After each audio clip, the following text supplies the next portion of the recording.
One of the things in your program that I thought was interesting when I actually had a bit of a look at it yesterday was the fact that calisthenics bro Daniel FitnessFAQs, the OG, not just pull-ups, there's lat pull-down in there on the machine, weighted exercise, not even just weighted, but on a machine itself. What's going on?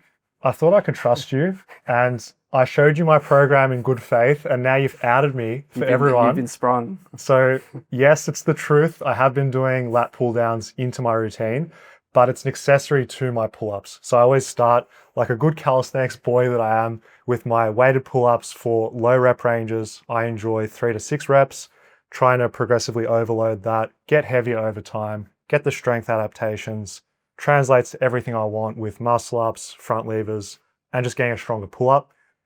But in the past, I would have just done more pull-ups. I just keep doing more and more volume of the exact same grip, the same movement pattern, the same resistance profile. And there's limitations there because it starts getting to a bit of exercise redundancy. Well, I've done strength dosage for my pull-ups. I'm going to do a drop set with even more pull-ups. Just for some slight variety, I include lat pull-downs. The essence of this is to volumize my back workout. So you can incorporate a nice stable movement where you're locked in with the pad. You can really focus on addressing your weak links. Because with pull-ups, we use a pattern that we're strongest with.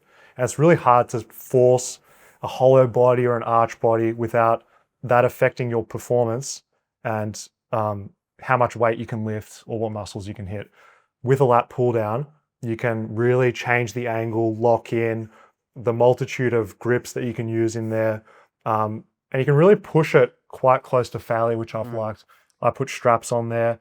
I go until I can't go anymore. I'm doing some of those stretch partials at the top with just absolutely milking it out. And that's probably the mainstay of why I put them in. Even the fact you can do stuff like single arm in there as well, which is just, single arm on that is stable, and now you're getting more neural drive to just that side, have a break, do the other side. You can push the right muscles harder, I think, with something like that than you can do just with a pull-up by itself too. And it's just great variety, especially when the start of your routine, it's focused on that performance, the skill, the execution, the heavy strength stuff. Getting on a lat pull down, not really having to think. I turn on my bodybuilder mindset. I'm bringing the effort close to failure, and it feels really good to get that pump. Above all, it's nice just to have that, because everything we do in calisthenics is so much body control and stability required. Sometimes I want the machine to do the stabilization for me. Yeah, the machine controls your technique, and you've got nothing else to worry about except for pushing. Yeah, so I'll incorporate a bilateral one, either wide grip, or I do a neutral grip, or I do somewhat of a semi-supinated. Love playing with those, rotating them in, because at the end of the day, an effective routine is going to have a vertical pull in some fashion.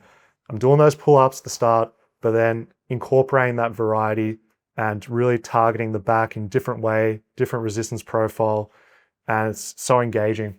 And as you said, I've been incorporating a bit of that unilateral stuff in there as well, because with our vertical pulls, fantastic for getting stronger in that movement pattern.